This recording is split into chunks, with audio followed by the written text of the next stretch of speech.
So mamaya po kapag meron po kayo mga questions regarding po doon sa ating pag-uusapan ngayong hapon, pwede nyo pong i-pin or i-comment yung inyong question, i-send yung question nyo dyan sa comment box ng ating live stream para po ma-address natin po sa ating resource person ngayong hapon.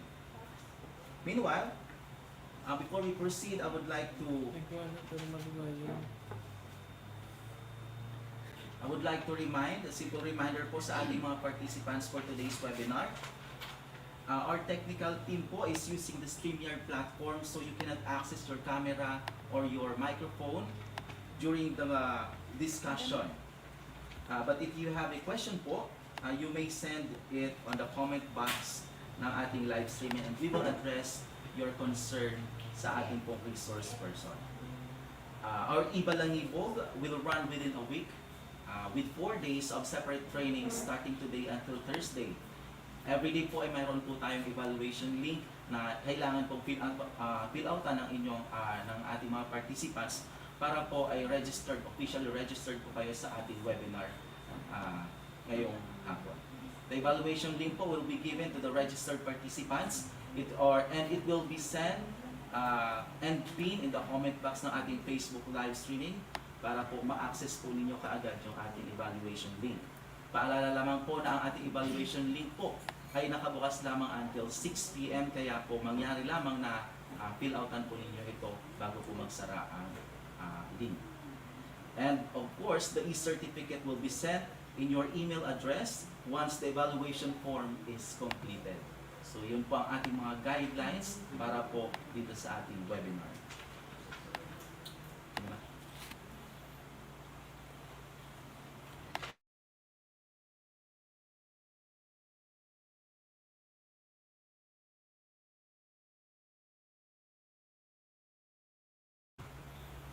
So I would like to ask our participants, kasi parang kayo po yung nakakarinig. I would like to ask your the participants kung okay na po yung aking sounds. Okay na ba yung aking audio? Comment down below doon sa inyong pong comment box kung okay na yung aking sounds. Hello po, good afternoon kay Dr. Maria Dulce J. Mostoles. Nakatutok siya sa atin dito sa Facebook. Good afternoon, ma'am.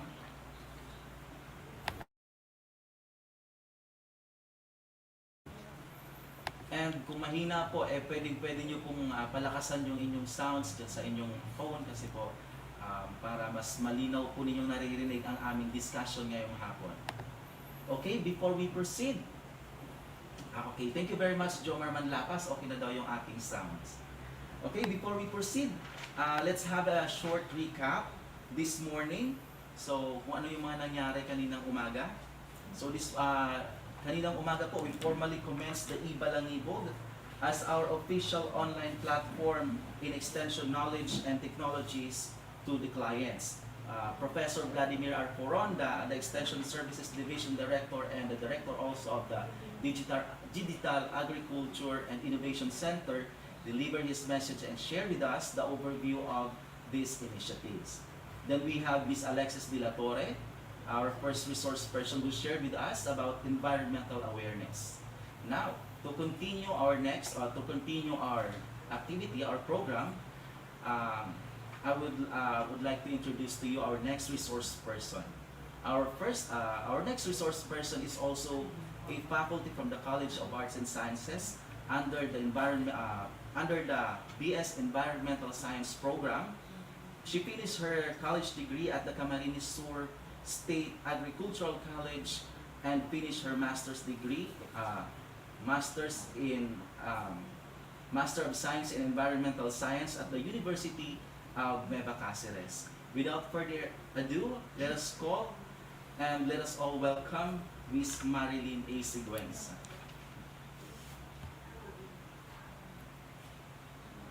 Good afternoon, everyone. Thank you very much for this Extension Division, headed by our Professor Poronda.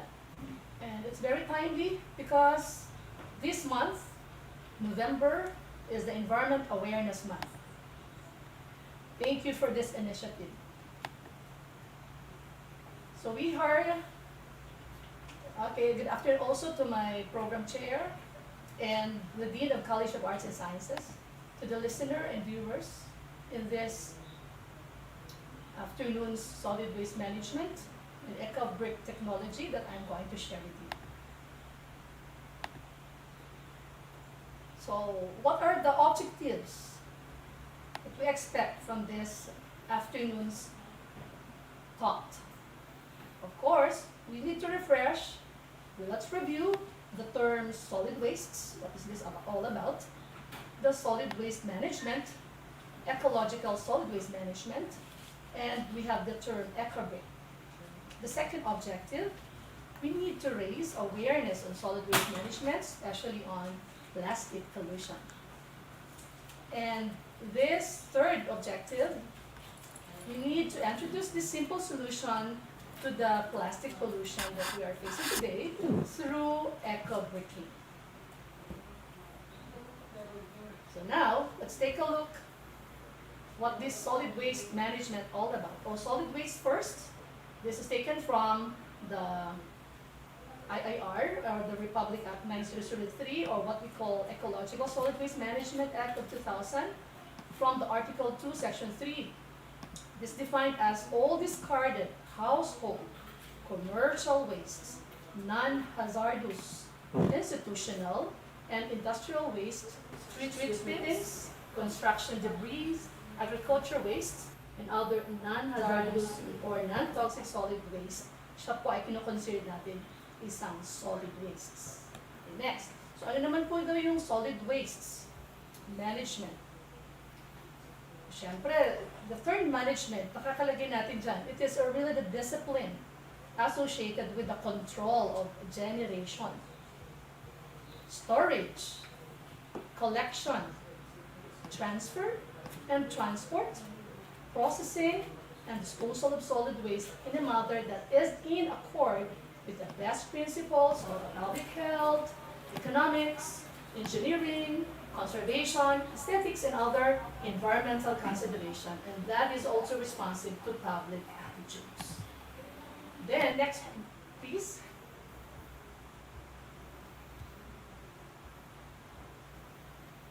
It is also considered to be one of the most serious environmental issues in the Philippines. So pag sinabi natin serious, marami pong reports, datas, na ayan po ang pinaka-problema na mas taas in terms of this waste management. So ano daw yun po yun? Annual waste generation was estimated at 10 million tons in 2010. And syempre po, expected po that will rise by 40%. So nasa 2022 na po tayo. So malaki po yung generated waste natin annually. Next please. Another word that we need to tackle is ecological solid waste management. It's something to do with the systematic administration. So paano po pinapatakbo? Paano namin na yung mga waste management activities that can provide for segregation at source, ang galing yung waste, segregated transportation, then storage transfer, then processing, treatment, and disposal of solid waste, and all other waste management activities which do not harm the environment. So yun yung halos term natin po na i-relate muna, parang review natin po. So ano yung regulation of solid waste management in the Philippines? Sino po yung tawag natin, babasehan? Ito po yung sinasabi natin kanina, the RA 9003. It is other known as Ecological Solid Waste Management Act of 2000. So ito po yung babasihan. Dito po nakaangkla ang lahat nating babasihan. So it provides necessary policy framework, institutional mechanisms, and mandate to the local government units or LGUs, okay, to achieve 25% of waste reduction through establishing an integrated solid waste management plans based on the 3 R's.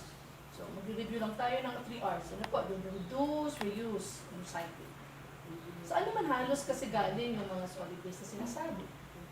So mostly, kasi since malaki, we need to check yung mismo maliit muna. Okay po? So atin, it's municipal solid waste. It comes from residential, commercial, institutional, and industrial sources. So sinasabi na mas maraming porsyento that constitutes this bulk of solid waste. It's around 56.7%.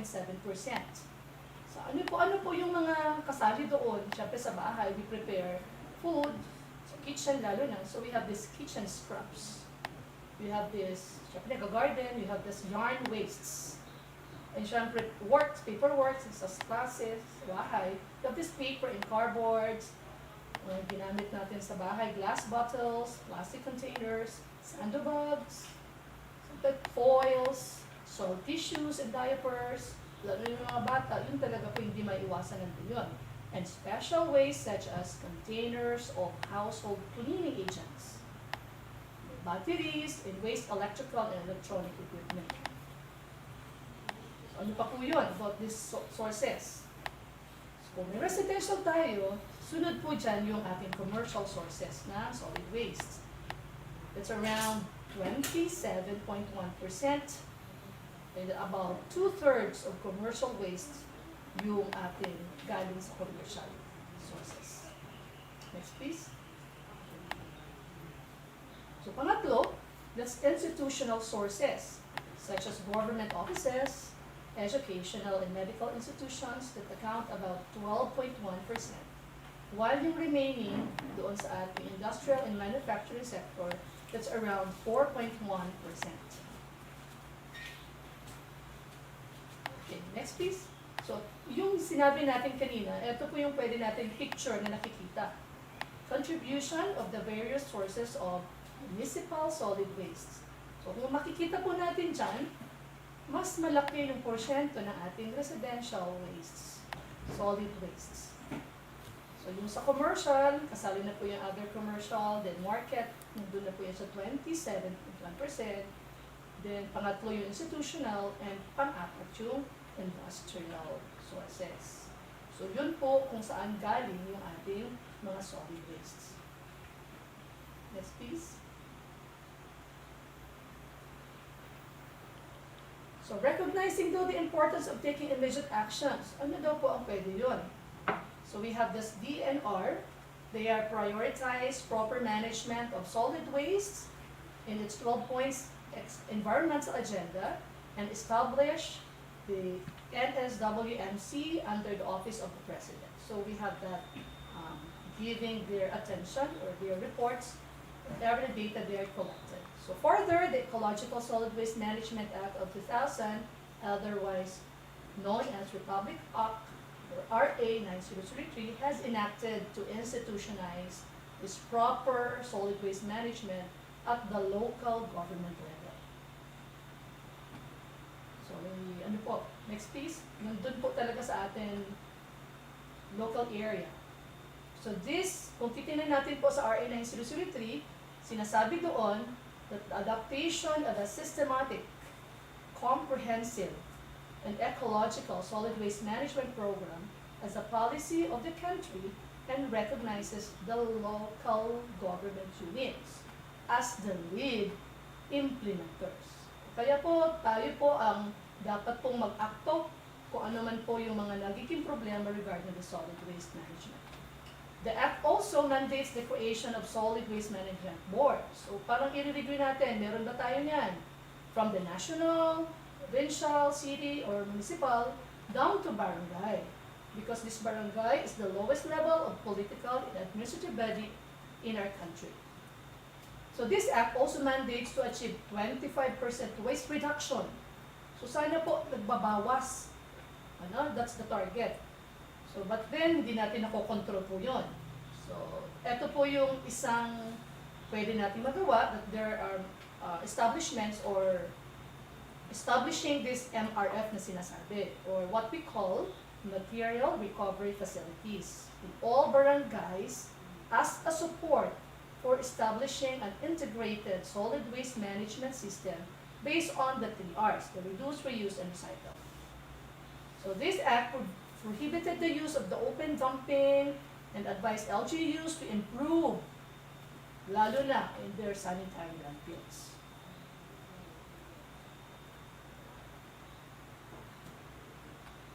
Okay, next please. So parang pong ano tayo, magre-review lang tayo. Ano po? So ano po yung mga composition ng waste management fractions by weight?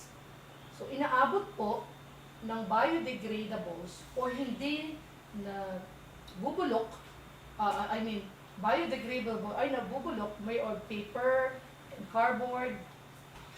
And also, we have these recyclables. You have also the residual and special wastes. So, ang napakalaki po, syempre, yung biodegradables. Nabubulok po. Okay? Then, pag sinabi recyclables, pwede pong gamitin yung materials na yun or bagay na yun sa bagong gamit. Kaya sinabi recyclables. So, malaki yung porsyento na biodegradables. Pero ang recyclables, mayroon tayong pwedeng magawa. It's 27.78%. Okay po. Okay, next please. So what is this impacts on health in our environment? So we have this improper solid waste management practices can have the number of environmental and health impacts. People who live near or within dump sites are vulnerable, isn't it, to various diseases. Leachate from solid waste can contaminate groundwater tables and surface waters. So meron din yan, syempre sa basura, no?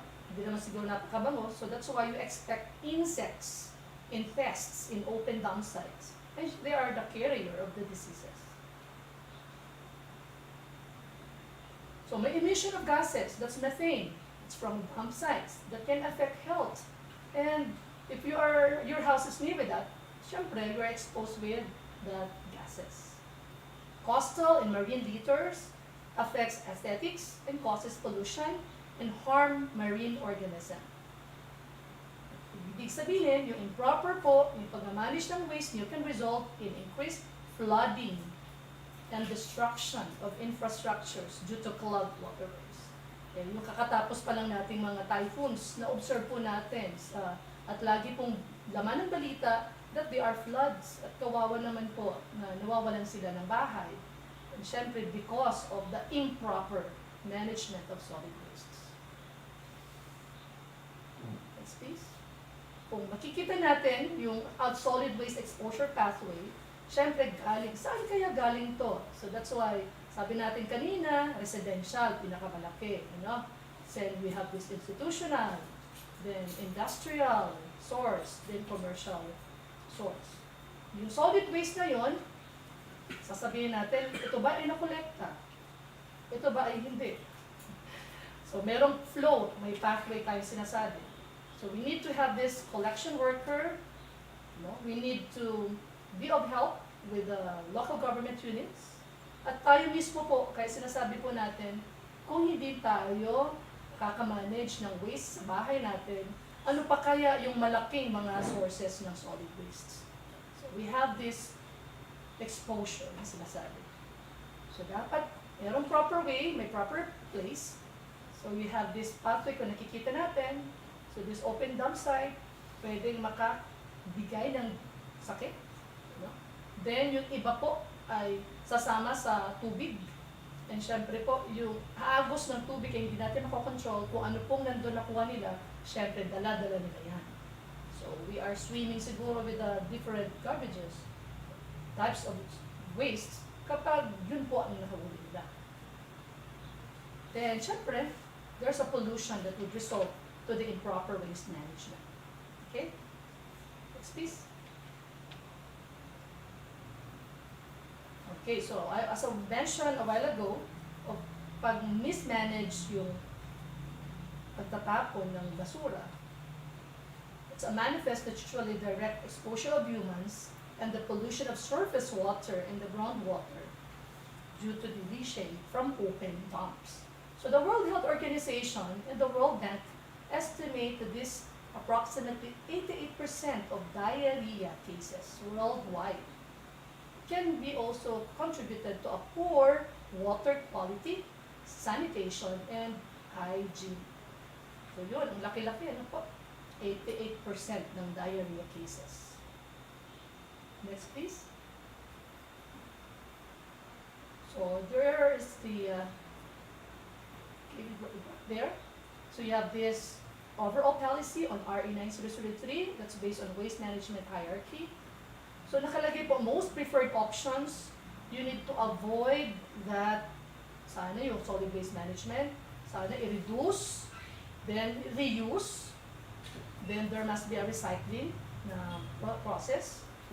Then until recovery of that wastes. So the least preferred option is the treatment and the safe disposal. So that was on, we're going to check this direct responsibility on the left side of the graph, and we have the right one in the influence and responsibility.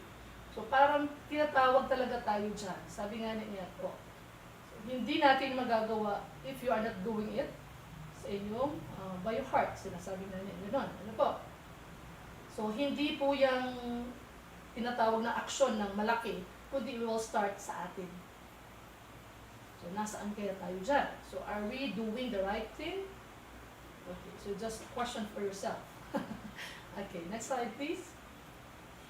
So this implementation follows a hierarchy of options as illustrated doon sa kaninang slide. That's the inverted triangle. The most preferred option is waste avoidance. So kung mapupwede, i-avoid natin yung solid wastes, lalong-lalo na po ang pag-uusapan natin, out of those, marami po kasi solid waste, titingnan natin yung plastic. Okay pa? So sana, yun talaga po ang maiwasan. So, kaya sabi po, mas preferred option is to avoid and reduce that not after using it. Okay? Apart from avoidance, nandito po tayo, that's the requirement na sana po segregated yung nakokolekt na basura ng LGUs. So ano yung sinasabing waste segregation? Siyempre po yung sa bahay pa lang, nasi-segregate nyo na po kung alin po yung nabubulok sa hindi nabubulok, alin po yung pwede pang i-recycle, para po hindi naman mahirapan ang LGU. So that's waste segregation and collection are to be conducted at the barangay level. So take note ha, barangay level. Pero part ng barangay level, yung kanilang mga tao doon, ano? Constituente ng barangay. So gising-gising po tayo.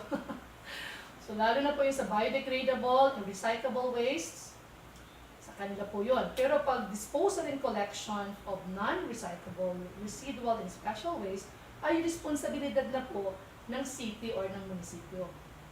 Okay. So yun po, ang pagkakaiba yan ha. So may responsibilidad tayo sa bahay pa lang, barangay level. Okay.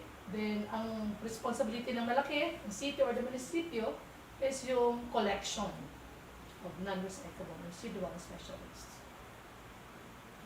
It also, yung RA 9003 mandates the establishment of MRF in every barangay or cluster of barangays, in barangay-owned, list land, kasi ano po, ano lang po, na yung kanilang barangay hall ay meron lang pinagrerenta na lupa for that, or any suitable open space designated by the barangay.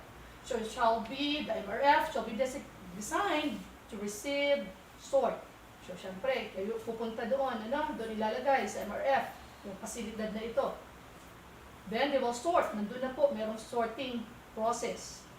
Then, store yung compostable or the biodegradable and recyclable material efficiently and in an environmentally sound manner. So, any resulting residual waste shall be transferred to a proper disposal facility. So may designated area po sa bawat basura. Okay po, next please. Kung titingnan natin, ito po ay galing doon sa ating sa report. It's identifying the number of MRFs per region. So ating po, Region 5,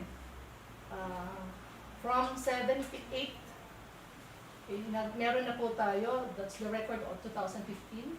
That's we have 314 MRFs. So next please. So ang tanong, sabi ko nga, sa kadami-dami ng solid waste, ang tatargetin muna natin po, plastic. Okay po. So where does all the plastic go? So mahilig naman tayo mag-swimming. Siyempre, ang sarap-sarap, refresh tayo kapag nag-swimming tayo. It's either doon sa ating malapit lang na water, bodies ng water, or then, siyempre, pag beach resort, siyempre, mas maganda. Ano po? So I will take note on that statement there in the slide, that when all this plastic ends up in the landfills or in our environment, it is often washed into streams, rivers, and ocean. So So, dadalhin po yan. Then, scientists are starting to realize just how much plastic are now in the ocean, impacting the fish and other wildlife who lives in water. Gusto niyo ba mag-swimming sa plastics? Okay, so bahala kayo. Continue using the plastic and throwing it in the bodies of water. So, next slide please. So tayo po ay kinoconsider the third biggest source of maritime plastic pollution of the world's ocean. So nakakaya naman po, kala ko aawardan tayo ng kaganda-gandahan na result. At yung pala ay medyo negative yung dating. Third place, Philippines. Yun pala, biggest source of maritime plastic pollution. Kawawa naman. Okay, na-awardan tayo sa pinakamarumi. Pangatlo, sa nagko-contribute ng malaking basura when it comes to plastic. So, it would result to pollution ng tubig natin. So, imagine that. Yes. So, ito. Nilagyan ko lang po, in-insert ko, may nakalagay ko lang dyan yung mga gusto ko lang ipa-point out na dyan sa ating yung Tetra Paks. Ang buhay po nila ay 5 years. Okay po. Yung ating pong plastic bottle, sana all, for 150 years. Yung tao ay hindi pwede wala pa sa record. Ano po? Tapos, yung ating pong mga, what do you call this? Sachet. Wow! Kung pera yan, pinag-aagawan na. 500 to 1,000 years bago siya ma-decompose or ma-breakdown. So, plastic doesn't decompose, it just gets smaller. Kaya po, pag maliliit na yan, doon na po siya nakukuha ng mga organismo sa ating karagatan. So, imagine that. Hindi agad-agad nabubulok. Okay. That's plastic. Okay po? So, if you're happy kaya if you're really happy with the plastic, pero yung iba, etong organism, lalo na sa dagat, ay supposed to be, gusto nila maging happy, kala nila pagkain. Kaya lang, yun pala ang nagiging source ng kanilang kamatayan. Nag-suicide. Ano po? So as you notice, doon po sa ating slide, nakikita natin na merong galing sa ballpen cups. So kala nila taguan, sabi nito, crab. Hindi na siya nakakalabas. So yun ang reason kung bakit nawalan na siya ng buhay. Even yung isa, nakita niyo yung takip doon sa ating dishwashing bottle. Then yung isa,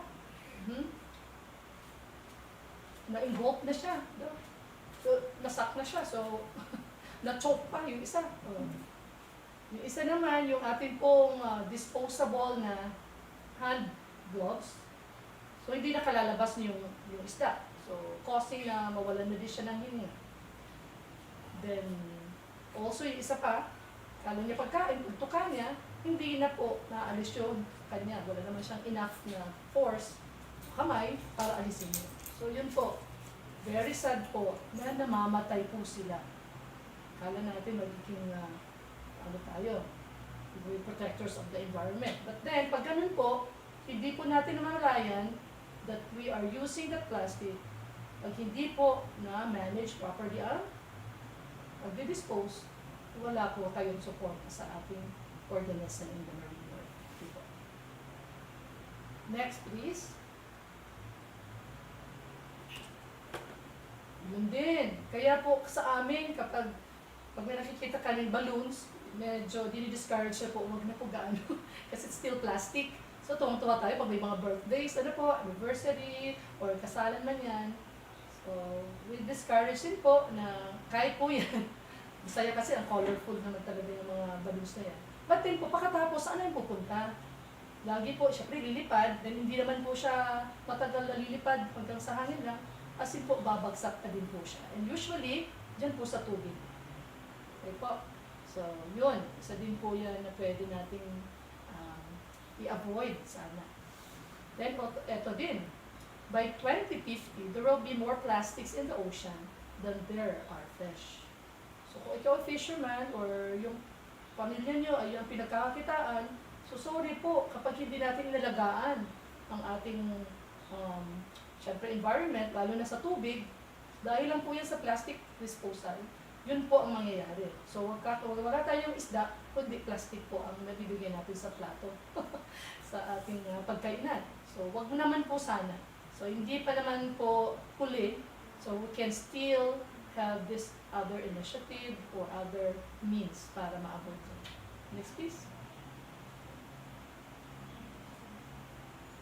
Okay, this picture,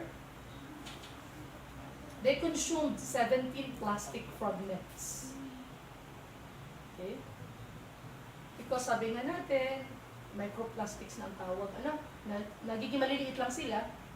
So, baka hindi nyo napapansin habang kumakain kayo ng isda, ang saya-saya, Then, hindi mo alam, meron something wrong, may mamatigas na bagay.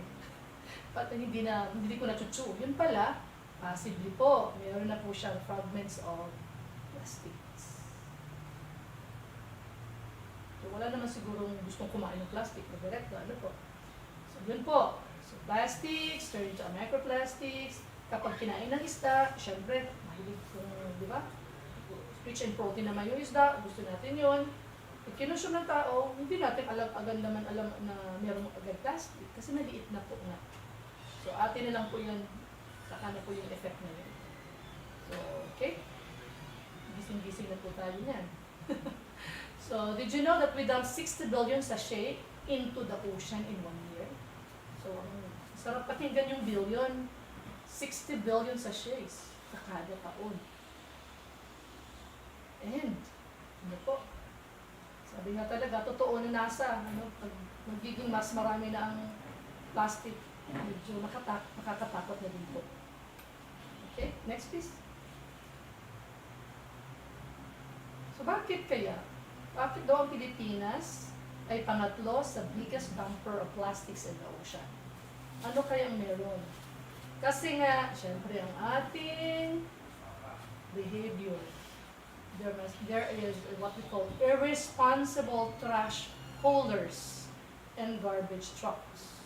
And syempre, meron tayo, kadalasan nakikita natin, may open dump sites, and that sites is near the waterways. Sabi nga natin kanina, inaagos. Kapag umagos na yon, wala tayong makakakontrol ng current ng tubig. Kasi dadalhin po yan kung saan yung hanggang. Next please. Meron din tayong kakulangan sa recycling facilities. Kasi syempre, kaisama din po yung ating budget. lagi, po. Then, karamihan po, kulang ng material recovery facility. Pero kung sinabi natin kanina, na dapat po ang isang munisipyo ay merong MRF. May time naman po may MRF, kaya lang upon checking po, doon po sa aming action plan last batch ng aming graduates, hindi po tama yung nasa isip nila na MRF. Okay po. Sige nga po. Next please. Meron pa. Ano pa doon isang dahilan? Because of the funds for waste management, it's vulnerable for corruption. Yan. Okay, nawawala na. So may budget naman, pwedeng may konting corruption, may konting nawala, bigla, yung para doon sa ating budget for that. So meron din para sa mga nasa posisyon, merong kakulangan sa political will nila and governance with regards to this RA 9003. And merong mga available kasi tayo, we have the single-use plastics, kasi tayo ang mga uso nun sa atin, parang sa atin lang naman yung mga sachet, tingi-tingi sa atin po yan. And yung mga companies na malalaki, kagaya ng Unilever, Nestle, Procter & Gamble, Coca-Cola, medyo sila po yung nagko-contribute or meron kasi silang produkto na ginagamit nila ay plastic. Next please. Yan, yung sinasabi natin. Likas sa Pilipino na para din siyempre makatipid tayo, tingi-tingi lang po tayo, or a retail culture. So kung tingi-tingi, imagine that, kasi everyday naliligo ka, siyempre, kung sachet ang ginagamit mo, ilang days in a year, siyempre alam mo siguro, everyday ka siguro sa shampoo. So ilan din, yun din ang na-contribute mo. Kung twice a day ka naliligo, di twice din yung sachet. Kung multiply mo, so mas marami yun, ikaw pa lang yan. So yan po, that's why sana i-avoid natin yung single-use plastic. Next please. Sabi nga natin, sachet and single-use plastics are not pro-poor. Sinabi natin kanina na para makatipid, dikit-dikit lang po. Siyempre, sa ngayon po 500 ml of shampoo, it worth 370, depende po kung ano po yung inahanap mo dun sa shampoo. Pero pag sachet, siyempre, 7 pesos. Pero tinitingnan natin, sachet talaga, hindi naman talaga pro-poor. Nagkakataon lang, na isa-isa lang, pero you are encouraging them to generate plastic waste. Ano pa daw? Availability and not affordability is the reason why Filipinos keep buying in food in SUPs or the single-use plastics. Diba? Soft drinks, okay, plastic, tapos may straw, diba? Plastic na agad yun. So, ilang beses ka ba bumibili ng soft drinks? Pag single-use plastic, wala nang saysay, wala nang gamit. Pagkatapos wala na, tatapon nun agad. What else? No alternative distribution or packaging system na available. Yun. Next please. Paano daw po pwede natin makasabi natin na solve yung plastic crisis? Ano yung mga sabi ng surveys? Survey says, majority of Filipinos are for banning single-use plastics. 71% for plastic ay yung mga sandobags. 66% yung plastic straws. Okay, syempre, mamarket tayo, we are using sandobags. Yung 66% naman sa ating mga resto, di ba? May mga plastic straws. Kada order mo, tapos may drinks, may straw. Okay. Then, yung pinakalas natin, yung syempre for the kitchen, plastic drinking cups, or we have this 54% for cutlery. Okay, mga disposable na spoon and fork.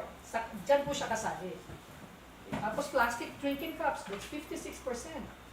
Okay? So kung titingnan natin, kaya naman pala, ang dami-dami tayo na-generate. Kasi may mga gumagamit nito. Next please. So paano daw tayo pwede makatulong? So pwede natin i-identify, banning, and no longer producing these plastics. Pero medyo, marami pong, deliberations. Then also, you all need to cite reducing usage, production, and sale of plastics. Pwede man daw, do you believe corporations should buy or collect plastics and recycle? Then, 4, you can think corporations should use or find alternative materials to plastics. So yun, alternative na lang. Para hindi na sila mag-produce na yun, try to think, ano kayong alternative na pwede natin gamitin kung hindi plastic. Okay? What can be our key policy recommendation? Yun po. Okay. We can pass a national ban on the production. Sometimes may ordinances na sila, kailan yung implementation naman po ang hindi gaano napapasulit na maayos. So you have the sale distribution, the use of sando and lavo bags and other single-use plastic with phase-out schedule. Alam ko marami na din po nag-initiate ng ganyan, kailan hindi po kasi sila gaano nasusustain, kumbaga, ng kanilang program o kanyang dapat po suggestions or recommendations. Okay, next please.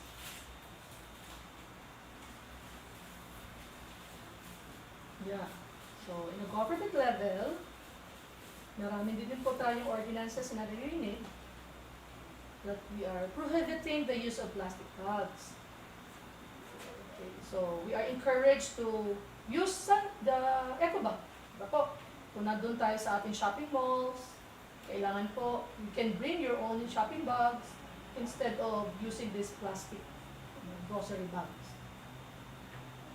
So marami po. Kapag naman pagkain, syempre, kailangan din, you need to bring your own container. So meron ka ng baunan, kasi bibili ka ng pagkain, doon mo na po ilalagay. Para po hindi na sila mapilitang gumamit ng plastic para may ibigay lang sa iyo. So, you need to regulate its utilization in wet goods. Magdala ka na pong lalagyan kung ikaw talaga bibili. Kasi pag papel, syempre po, hindi kaya yung weight. So, masisira. And providing penalties for violation of this ordinance. So, dapat stricto po tayo dyan if that's an ordinance. Ano po? Okay, so ano po yung sunod natin? Kung merong ordinance na ito, ano? Merong po dapat na susunod. Ano po? At i-implement. So, ano po yung Ordinance 1905, popularly known as the 𝒔𝒂𝒂𝒏𝒂𝒂𝒂𝒂𝒂𝒂𝒂𝒂𝒂𝒂𝒂𝒂𝒂𝒂𝒂𝒂 which regulates the sale and provision of plastic bags, styro, disposable utensils, plastic straws, and other single-use plastic products. Okay? Ito po ay sample ng ordinance ng Kawayan 𝒂𝒂𝒂𝒂𝒂𝒂𝒂𝒂𝒂𝒂𝒂𝒂. So, meron din tayo mga nearby sa Naga City. Ano po? Meron din po tayo dito ordinance regarding the plastic. Avoiding the use of sachet or plastic. So, ano naman po ngayon? Kasi sabi natin malaki yung problema sa solid waste, pero tiningnan muna natin yung isa sa kanila na solid waste, yung plastic. So, phase out sachet in favor of reuse and refill systems for product distribution within 3 years. So, kung ano po, meron na pong lalagyan tayo, so, bibigyan lang kayo, hindi na po, kung mag-i-refill na lang natin, hindi yung sachet, para maiwasan yung sachet. So, next slide, titingnan natin dyan, may nagpa-practice ng mga pwede tayong dala na natin container, tapos pupunta tayo doon, then you just press, o kung ilan yung bibilhin mo, doon po i-fill nila kung ano yung ilan yung bibilhin mo. So, meron na siyang dispenser, kumbaga. Okay? So, lakihan na po, hindi na sachet or tini-tini. So, ito yung isang sample na walang sayang or walang waste na sinasabi. So, 𝑦𝒂𝒂𝒏𝒂𝒂𝒂𝒂𝒂𝒂𝒂𝒂𝒂 yung language itong wala usik. Ibig sabihin, walang sayang, walang no waste po. So, this what is a zero waste sari-sari store looks like. So, may dispenser, oil. So, naka-available lang yung dispenser nila. Kung bibili ka ng oil, you can try to bring your container, then doon ka po mag-fill. Okay? So, may iwasan po yung sachet or maliliit na or paggamit ng SUP or solid single-use plastics. Okay, what else? Ganda. Ganda tingnan. Package-free food which can be purchased with reusable bags and container. So, bibili ka lang kung anong gusto mo doon. Ano? So, may dispenser na sila. Wala, hindi siya sa single plastic, kundi sa container po.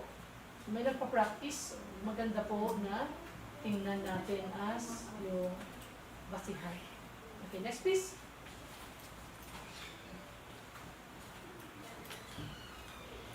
Establish a program that demands greater responsibility from companies manufacturing the using of plastics by determining their obligation. So may mga, actually naman po, marami naman po silang binibigay na measures na para, since sila yung nagpo-produce ng plastics, meron po din silang binibigay in return. So may mga programs po silang naiisip. Ano po? Kasi alam nila na sila yung producer ng plastic nila. Okay, next please.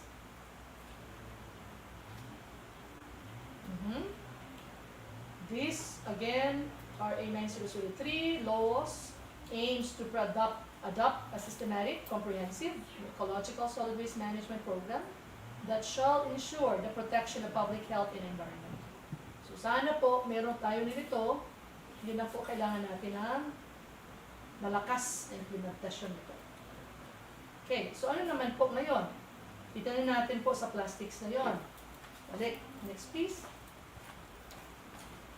So, ito yung suggestion. Instead of these kitchen sponges, why not you can use your cut up a piece of old cotton towels. Kung mapapansin natin, yung mga lola natin, halos ganun talaga yung practices. Yung pang-scrub nila, yung from coconut. Tapos dinidesign talaga nila, tapos scrub. Then, at least, biodegradable pa, environmentally friendly, kumbaga. Hindi siya made of plastic. What else? Ano pa, aside from this, panglinis, ano pa yung pwede gamitin? Meron pala pwede. Yung ating walang katapusan, banana leaves. Ang bango-bango naman. Kasi yung dating baunan, experience na may baon tapos doon sa banana, ang sarap ng amoy. No? Pero pala, syempre, it's environmentally friendly. Hindi ka gumagamit ng single-use plastic. Tinatapon-tapon na agad. So, plastic bags takes 25 minutes to use to hundreds of years to get composed. And banana leaves are the best replacement for this. Okay, ang ganda-ganda tingnan. So, we have here, syempre sa ating university, di ba? So, we are practicing this, wrapping use of banana leaves.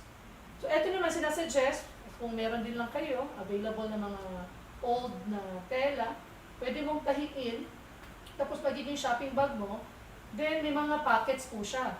Para nakasegregate ko alin yung ilalagay mo doon, mga carrots, potatoes, kung ano po yung pwede mo bilhin sa market. At least nakasegregate na din po pati yung binili. Okay, ano pa po? Tingnan natin. Yan, yung bamboo. Yung bamboo natin, aside from tanim na bamboo, it can absorb more carbon dioxide than the other, or higher than the other trees. Ito po pala yung kanilang gamit, yung bamboo straws and mugs. Pwedeng gumamit ka ng bamboo. You can make a cups or mugs and straws using a bamboo. Then, kung titingnan natin po yung coconut shell. Diba? Inaabutan siguro yung mga lola natin, may mga tago pa sila ng mga gamit na ito.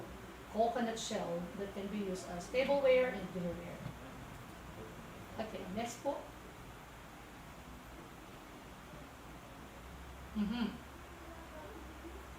So, we need to segregate at source. Sa bahay pa lang. Paano daw to mag-manage ng waste sa bahay? So, wag mo pong pagsama-samahin sa isang basurahan. Once it mixed, it cannot be fixed. Kung baga sinasabi natin dyan. And you say yes to 3 separate bins. So, ayusin mo na po. Ito ba yung pwede i-recycle? Ito ba ay hindi na-recycle? And ito ba yung nabubulok? O food waste. Kung baga. So, next piece.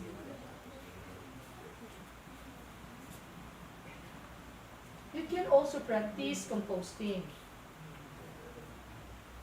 Mga nauso yung nagpandemya, alam natin, marami pong lumabas mga kanilang love na love nila yung plants, yung mga plantito at plantitas. So, ito po pala, yung mga food waste na yan, lalo ng peelings ng banana, it can be used as fertilizer. So, ito po yung sinasuggest para hindi na po ibibigay yung mga nadidecompose doon sa ating municipal waste na sinasabi or sa truck natin sa haulers. But what else? Kung titingnan natin, sabi natin, plastic, isa din siya sa contributor na isang solid waste. Plastic in itself is not evil. Kasi parang sinusumpa siya, nagiging cause ng problema. It is the disposal of it. So, ang masama, yung taong gumagamit ng plastic.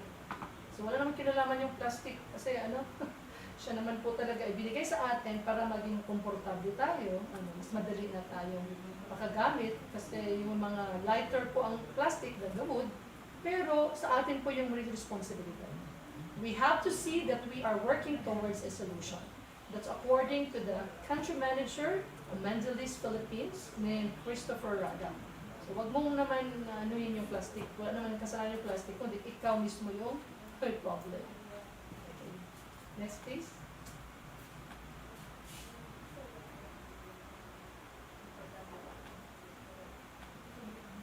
Now, since alam natin ang problema, we have this plastic pollution, we need to take a look. Ano kaya ang pwede natin gawin? So we need to think, simple way of solving plastic in one bottle at a time. So yun po ang tinatawag namin na eco-brick. So hindi ko sinasabi na dapat iubusin natin at gawin natin isang brick. Ito po yung simpleng paraan. Kaya po yun na po yung sinasabi natin eco-bricking. So, paano po ito magagawa? Tingnan po natin. It's like this. Yun. Bote, na available, nakita nyo sa bahay. Then, ito ay nilalaman or stuffed or full of plastic set to a density. Dapat po dense siya. May required po siyang weight, which is then used as a building block to make things such as furniture, garden beds, and even houses. So, eco-bricks enable us to take personal responsibility for our plastic. So, ano kayang pwede niya magawa? Okay, tingnan natin po. Yun. Ano po yung pwede natin na step na una? Siyempre, we need to collect. Alam natin, eto din pati, we are encouraging. Kasi sabi, ang hirap-hirap naman po pala habang tumakain na. Tapos, alam mo naman, ihugasan mo. Yes, yun talaga. Yun po talaga. Kasi sabi natin, we are called, as the protector of the environment. So, ngayon pa lang, simple way, kasi minsan po, di ba, ayoko po ang kakapagod. Hindi po dapat nakapagod. If yung future naman po ang nakaakibat dito. So, hugasan mo po, collect, then hugasan. Ano po, collect, then dry. Ang lahat na nasa bahay, kino-collect niya hugasan, nilalaban, lalagyan ng sabon, para pong walang insekto doon sa plastic. Kung ilalagay mo naman ito sa bottle. Okay, next, kukolekto natin. Anong sunod? Pag na-try na, kaya nakahang, ipili ka na, clean and dry. Choose one brand of plastic bottle for the project. Kung gusto niyo po uniform yung height, syempre kukuha ka ng maliliit din. Pag malaki, so malaki din. Kasi kung mayroon kang pino-project na pwedeng pagkakagamitan, yun po ang titingnan mo po na pipiliin na size of the bottle. Okay, next, ano naman po ang sunod? You need to cut into pieces. So, ika-cut into pieces. Bakit? Yung mga pong hard na mga plastic, pwede siyang gupit-gupitin. Meron din po sinabi sa atin, yung ating speaker noon sa eco-bricking, siya po yung founder ng eco-brick, gawa ng eco-brick. Pwede yung sandbag, hindi na din gugupitin. So just po press, punta sa ilalim, para po mas pumunta siya sa bottom. Ano po? Kasi soft po siya. So, kailangan po, you cut into pieces para makita mo, makuha mo yung in the correct weight. The use of soft plastic at the bottom as they will fill any uneven surfaces and prevent air gaps. And next, cut up harder plastics into smaller pieces to fit through the opening. So sa aming pong program, we try to, syempre, to have this sa ES program namin, that our students know this eco-brick. So meron po silang mga output after a set. Okay, next, after cutting it, ano na po ang sunod? Siyempre, ang number 4, lahat po yung letter C, So, kanina, collect, tapos sunod, ano yung sunod? Choose, then number 3, cut. Okay, ano yung pang-apat? Okay, anong pang-apat na C? Compress. So, press hard, you compress waste into the plastic bottle with a stick, then soft plastic at the bottom. So, kung makikita nyo, pwede kayong bonding ng family, hindi po yung puro cellphone lang, nagharap-harap kayo, cellphone lang nagharap-harap kayo. You can communicate with one another while making this or compressing this plastics into the bottle. Yun, meron pa kayong bonding sa family. Okay, next, what is the next C? Fifth, compact. Okay, na-compress, then it must be compact. So that's why po, sinabi ko kanina, merong desired weight ang kada plastic size. So kung tingnan natin po, 50 ml, dapat yung minimum weight nito ay 176 grams. Yung aming halos po napapagawa is that 1.5 liters or the 1,500 milliliters, that's 525 grams. Kung habang lumalaki po, syempre yung size, yun din pong weight na required ay syempre tumataas. So yun po ang aim natin. And last, letter C, that's we need to connect. Sabi natin nga, sa ecology principle natin, lahat ng bagay ay magkakaugnay. Sabi ng kanta. So, yan po. Pati dito po, natin, i-connect natin. C, connect. The last C in the steps. More eco-bricks. We need to connect, to collect more eco-bricks with other aspirants and be an inspiration. So, yun po. Kapag meron na tayong marami, we can build any output out of the eco-brick. If you can connect people, you can create the future. So, how are these eco-bricks used? Pwede tayo dyan. Plant backs or a bench. So, mahirap po yung, hindi lang po madali na sasabihin natin maka-produce ng eco-brick, ha? Kasi po, pag-collect pa lang po ng mga wrappers, hindi po madali na makakollect ka ng 525 grams. So, titingnan mo po yan. Ako. So, what else? May mga pictures po tayo dyan. Okay? So, pwede siyang floating. Pwede siyang, borabangka. Pwede siyang upuan. Pwede siyang table. Pwede siyang bench. Pwede siyang basurahan na, tawag nito, very stable. Protecting also this eco-brick using metal. What else? Yun, syempre yung mga plantita, pwede natin yung sa labas ng bahay. Ito yung from Camotes Island na naisip nila, ito yung kanilang sa labas, garden. Okay? Yan, pwedeng fence or partition ng isang area with another area. So, eco-friendly ka pa. What else? Yun, sa Marikina City, alam natin, madaling mabaha doon. So, they are working it hindi na dumami pa yung plastic na tinatapon. They try to make this in an eco-brick and building like this structure. Ang iba, ay MRF nila, pero yung wall nila is made of eco-brick. Next, please. Okay, in the Fortune Elementary School, yun po, meron silang project na tinitingnan for this output na table and chairs. Tingnan nyo naman, napaka-dami. They need to wait, collect, dry, then compress it, then really give this compact of the eco-brick. Okay, what else? Yun. Pati pala wall, pwede pala makabuild ng bahay. Pero marami ka na kakailanganin na eco-bricks. Pero titingnan nyo ha, kung ilan yung nakalagay sa isa pa lang na eco-brick, may nasave ka na pong kumakalat ng mga plastics. You can find it in one container. Kaya sinabi namin, a simple solution na hindi nakakalat yung mga plastics na ito. Next, please. Yun. Napakalaki na yan, napakadami. So at least nag-work po na yan for the environment, though nakakapagod, pero marami ka naman na confined sa isang brick ng mga plastics na hindi pumupunta sa ating bodies of water. Next, please. Yun, isa ding school na nagbigay din ng ganito, ng eco-brick kung saan sila ay yung champion regarding this eco-brick cup na sinasabing ginamit nila in their school. What else? Yung iba, ginawa nila, okay, common na shower area. Okay. Then, kailangan mo lang i-fill. Pwede ka na maging wall na yan. Hindi mo na mahalata na yan pala ay made of eco-bricks. Next, please.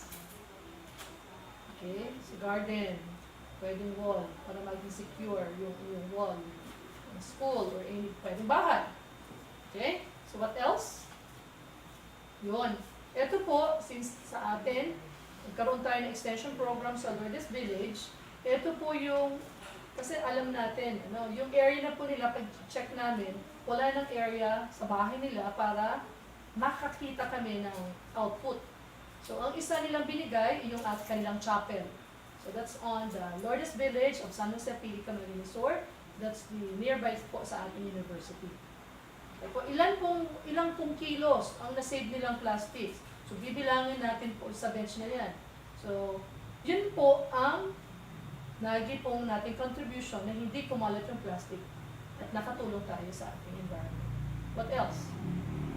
Yung iba naman na areas, ito po sa ating campus, ito yung eco table and bench inside our campus.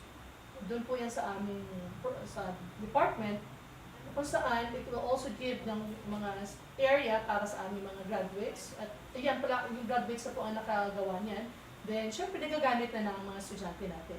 Hindi lang exclusive for Invite Science students. Next.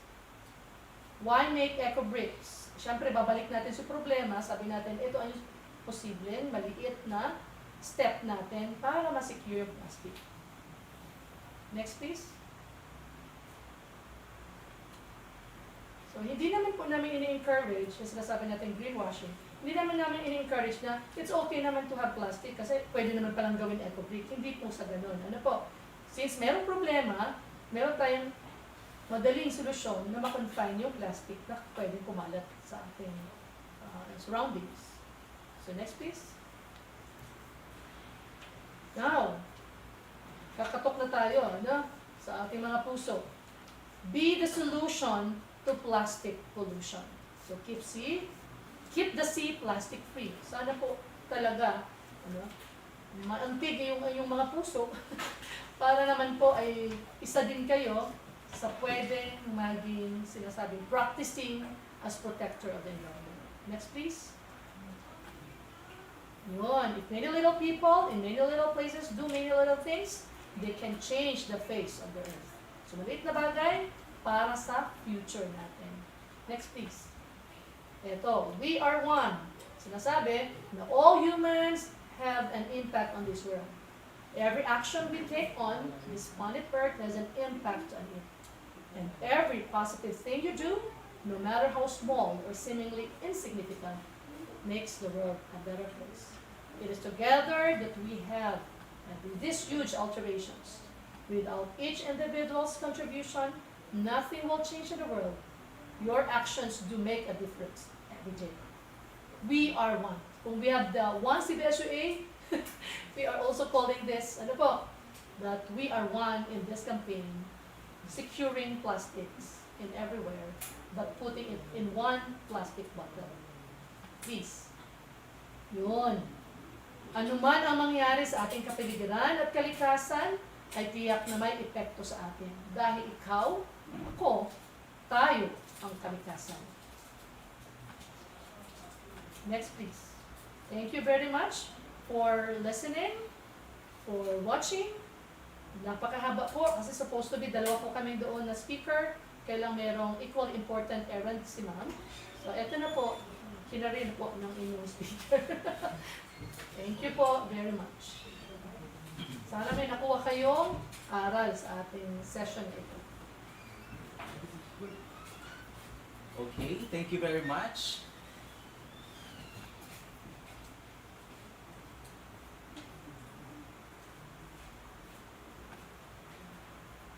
Okay, thank you very much, Professor Ma'am Marilyn Sigüenza, for a very comprehensive discussion on solid waste management, and of course introducing to us one of the proven and effective practices to mitigate our solid waste. And hopefully, hopefully this initiative will also be adopted by different LGUs, institution or private organizations para mitigate yung ating basura. Imagine kung buong country or buong city or buong Pilipinas nag-a-apply ng ganito or pina-practice ng ganitong simple technologies. Maybe we could have a clean and safe environment to live in. Okay, let's move on to let's proceed to an open forum. Sa atin po mga participants, kung meron po kayong questions, you may comment your question or send your question in the comment box. Or if you wish to ask live your question, please click the link na nandyan po sa ating screen. Pwede po kayo pumasok sa aming StreamYard para po live po kayo makapagtanong ng inyong question. Okay, we have question po from Gilbert Peñaranda Beltran. So ito po isa sa ating participant, ma'am. Ang tanong po niya is, what are the government initiatives po to prevent or reduce the increase of plastic in the sea? Okay. So, syempre po, salamat sa inyong katanungan. Kasi sabi daw, kapag nagtatanong, nag-iisip at nakinig. Ano po? So, yun. Ang government, sabi natin, merong mga programs na. Ito na nga po, batas na po ito. Ito, kailangan po sundin na ito. Ang nangyayari lang po, sabi ko kanina sa aking talk, meron pong mahinang political will. Lalo na po sa ating mga LGUs. So may ginagawa na po sila. Kaya lang po, sa kanila po kasi yung binibigay na rulings, kumbaga. Tapos yung sa mga susunod na lang po, yung atin po ang dapat pong umaksyon. Kaya po, nakapaghihinayang din, meron po dapat na batas, pero po, hindi po naangtinag yung mga iba na dapat po sana, yun ang gumagawa. Pero syempre, huwag na tayo magbe-blame. Ano po? Kaya po nandito kami, kahit po konting step pa lang na pwede kami makasolusyon, yun na po ang bibigay namin na solusyon. So meron pong ginagawa sila. So hindi lang po talaga nakikita agad-agad. Kasi marami po yan, mga agencies na kailangan po na mag-uusap-usap. May kanya-kanya po tayong role. So tayo pa lang, kaya that's why nananawagan pa lang, kanina pa lang, tayo pa lang po, yun ang tinatawag sa atin. Ano ba ang ginagawa mo? Huwag ka nang magturo kung anong ginagawa nila. So yun po ang tinatawag sa atin, challenge sa atin. Okay. So hopefully nasagot naman ng ating resource person yung question kay Sir Gilbert. Pero ipahagulo po siya mag-question. Sabi niya po, siguro interested po siya about doon sa MRF. Maybe you could help him. Sure po. Kung sino po or ano po yung office na pwede makatulong po para po makapag-support doon sa material recovery facility. Yes po. Saan po si Sir connected? LGU po ba? Yes po. You can also, kasi nandito naman po sa amin, if you want po na makatulong kami, you can also inform us, write siguro sa amin, sir? Tapos Extension Division also, then pupunta po kami. Saan po ba yan? Saan na lugar po ba yun? Ano po muna tayo? I think i-equip mo muna natin yung sa officials. Kasi po yun po, di ba, tinatawag, mayroon pong kinocall ng mga leaders na doon po tayo mag-start. May mga times po talaga, may nakikita tayo na may MRF pero hindi naman po pala akma doon sa nasasaad na required space or distance or location ng MRF. Thank you very much po for the interest, sir. Masaya po kami kasi at least po merong mga listener at viewer na interesado na at least makatulong tayo kung paano natin nakikita at pagsusort po ng mga solid waste natin. Thank you very much, ma'am.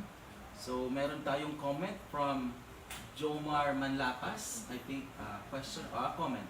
Ito, sabi po ni Jomar Manlapas, ito po yung gawin kong project ng mga students ko sa school. Ay, salamat, Sir Jomar. Kasi yun po talaga, kailangan po, kaya po, di ba yung last natin na we need to connect. Kaya po, we are very glad by this initiative of the Extension Division. So, through Facebook Live, tapos yung meron din tayo nakikinig.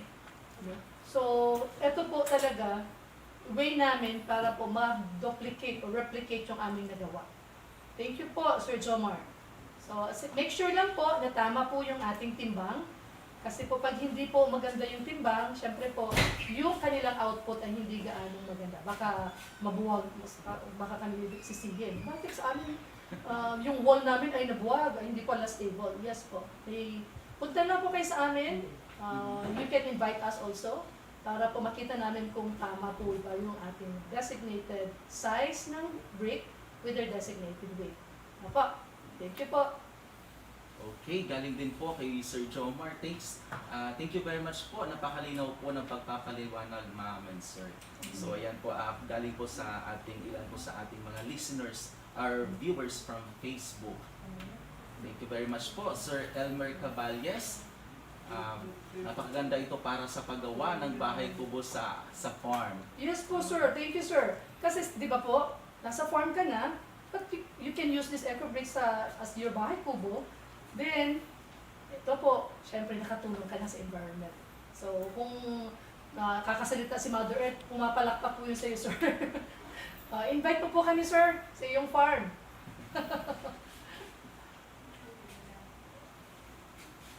Ayan, so kung meron pa po kayong mga questions regarding po sa napag-usapan po natin ngayong hapon, pwede po niyo ihabol yan at directly po, pwede mag-message po sa inyo ang aming resource person ngayon. So, galing po sa isa pong Facebook sa isa pa po nating viewer sa Facebook. I am student pro Pangasinan State University Infanta Campus and the president of East Saver Organization, and this webinar is very essential to me. So thank you very much po, and thank you very much din po sa inyo po. Thank you po.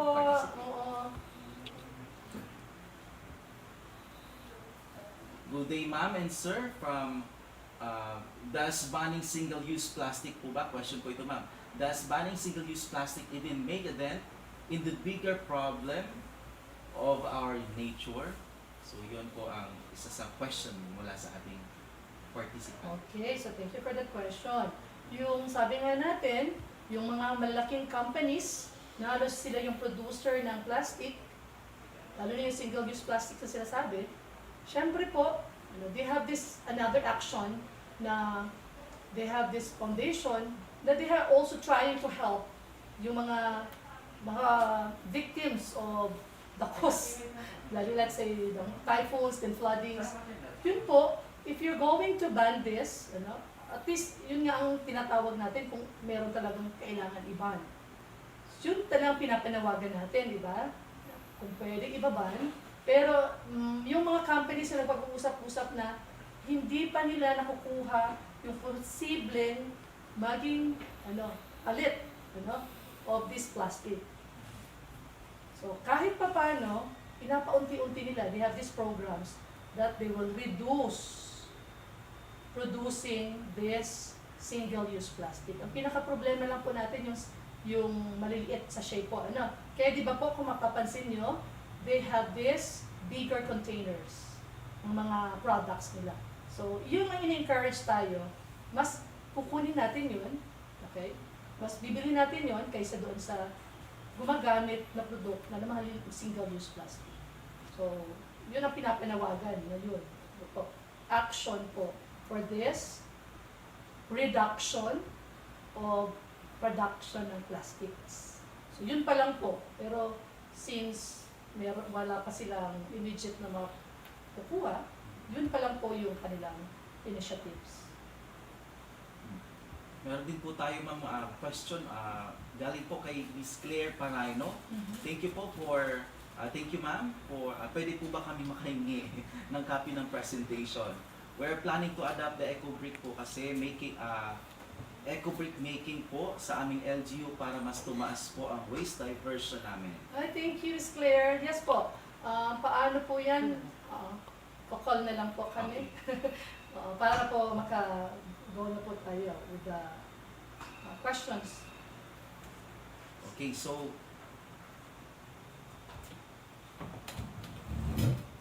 sabi naman po ng isa nating listener, viewer, siguro need makipag-collaborate ng mga organization para mabilis ang connectivity ng project.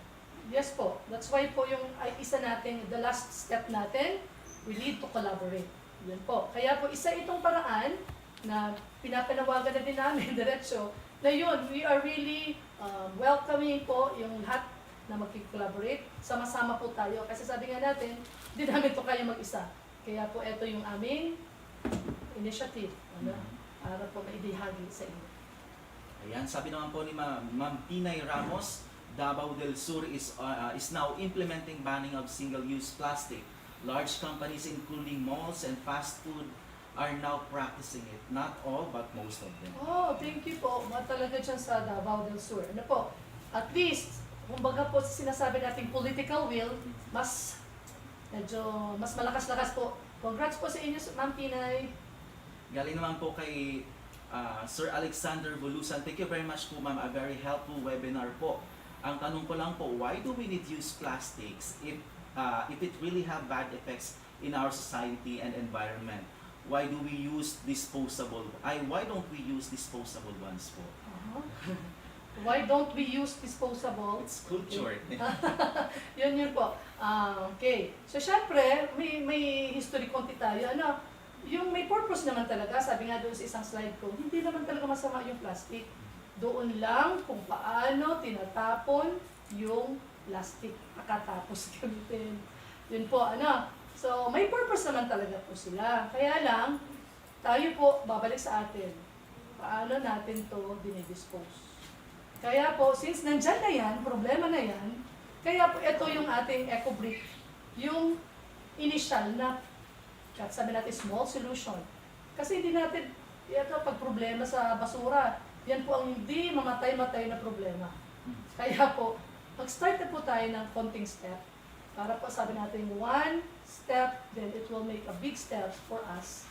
Kaya po, we are willing for collaboration para po sa ating one aim to protect our environment. Ang disposable na sinasabi, madali na po yun pag sinabing disposable. Tinatapon po din. So, ina-avoid po natin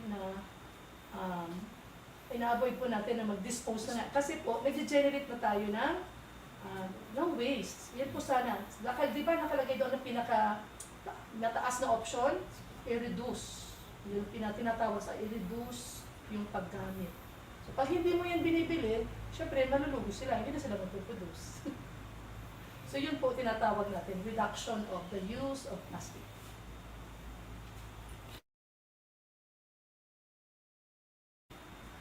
Okay, so meron pa bang question from our participants, ating mga Facebook viewers dyan? Pwedeng pa po kayo magtanong. So, before that, I would like to remind pa rin sa ating mga participants yung pagbibigay po namin ng e-certificate. So, the e-certificate will be given po after you comply or you fill out the evaluation form na ibibigay po namin sa mamaya before tayo mag-end ng ating programa. Dito po, i-comment po yan sa ating comment box sa ating Facebook live streaming. And also doon po sa nagre-request ng PowerPoint presentations kaninang umaga at ngayong hapon, ibibigay po namin ito sa inyo through email. So, pwede po kayong humingi, i-email or i-comment po yung inyong name dyan po sa comment section para po mabigyan po kayo ng aming presentation.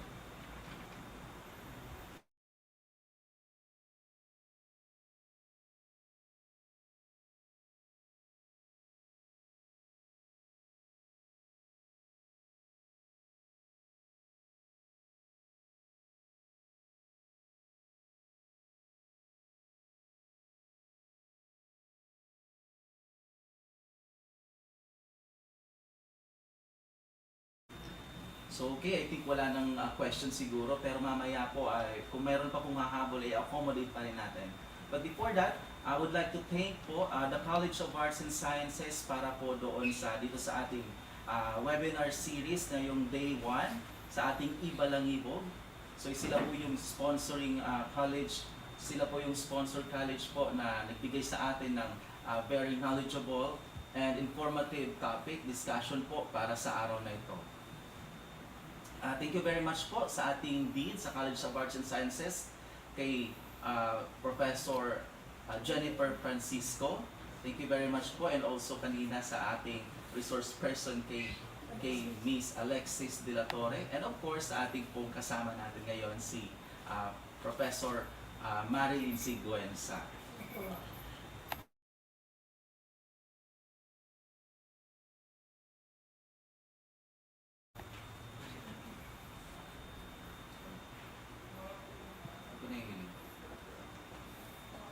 Okay, I think we have a question po from magla-live question po siya through live.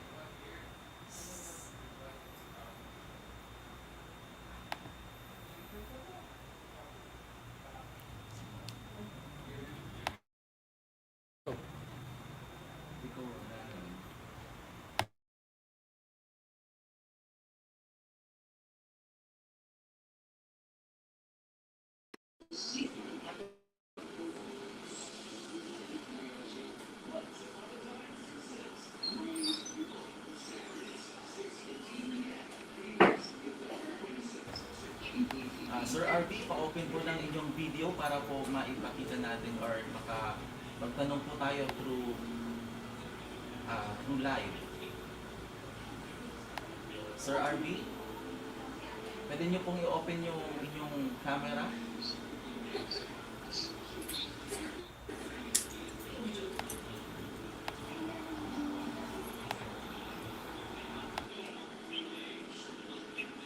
Okay sir, pwede ka na po magsalita sir. You can ask your question po sir. Go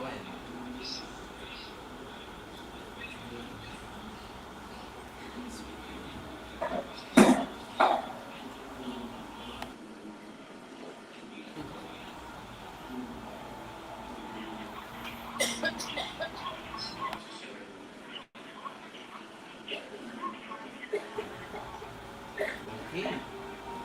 So maraming nagko-comment po sa atin dito sa live, sa Facebook, para po mabigyan po ng PowerPoint presentation. So mamaya po kapag nag-process po kami ng evaluation, the process po will take 1 to 2 hours para po mamipadala ang inyong e-certificate. So konting antay-antay lang po kasi sa dami po nang nag-register po sa atin, madami din po yung or matagal-tagal din po yung proseso na bago po ma-send sa inyong lahat ang inyong e-certificate. Okay. So I think thank you very much, Ma'am Professor Marilyn Siguenza, for having us today. So sa very informative and gandang discussion natin sa araw na ito. Salamat din sa iyo, Marvin, and siyempre sa inyong division, headed by Sir Corando.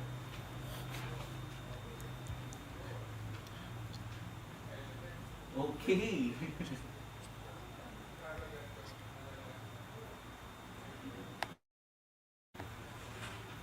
Okay, pahabol pa tayong question. So bago tayo mag-end, accommodate natin muna si Sir Jury Puesto. The question niya po, ma'am, how can we control by using plastic sachet like shampoo, coffee, or in other tingi-tingi in a small store? So tinatanong siguro po kung paano po makokontrol yung plastic like shampoo, yung mga sachets doon po sa paggamit po. Yeah. Yung gaya po yung nasabi ko kanina, yung in-encourage po tayo na meron tayong isang grupo na nagpa-practice na sila, that is a dispenser. Ano po? So, yung company kasi, kung titingnan natin, kung nagpo-produce sila nito, kasi may bumibili. That's why they have this tingi-tingi. Diba, sinabi ko doon na we are advising that we have this dispenser, at meron at hindi na plastic, kundi a dispenser. Pupunta tayo sa store, you having your own container. So by having that, syempre po, ma-avoid na po yung ating sachet. Kapag meron po kasi bumibili doon sa isang produkto, of course, kapag diretso po silang magpuproduce nito. Kapag mag-stop siguro, syempre it will lessen also yung kanilang pag-purchase. May available kasi, di ba po? That's the company, the one producing it. So tayo, we cannot really control, pero kung tayo po ay ina-advise, don't buy sachet. Isa na po, pag may naka-practice ka na po yan, hindi ka bumibili ng sachet, nagpupunta ka na po ng step 1 na avoiding po, na makakontribute sa maraming sachet na biligin. So sabi nga natin, meron din mga coffee, alam natin, masarap uminom ng coffee, why not buy malaki, hindi sachet. Okay, so thank you very much, Sir Jude, sa question na yan. So sa atin pong mga participants po, magbibigay po kami, or you may check your email po, dahil po doon namin po ipapadala ang inyong mga evaluation link sa inyong email. So i-click po ninyo yung i-email namin, i-send namin email po, evaluation link sa inyong email para po ma-access ang inyong e-certificate. So nandun din po nakalagay yung evaluation link para po ma-access ninyo. Okay, so thank you very much. I think that concludes our webinar for today. Ang ating first day topic sa ating webinar series on e-Balangibog. On e-Balangibog, an online initiative on knowledge sharing and training on innovative technologies. So abangan po ninyo ang mga susunod pa naming webinars sa susunod pong mga araw, at pwede po kayo mag-register pa rin, pre-registration pa rin po doon sa mga natitira nating webinars sa mga susunod na araw. Pero po, make sure po na mag-attendance pa rin tayo, and we will attend the daily webinar para po sa inyong officially certificate na ipapadala namin sa inyo.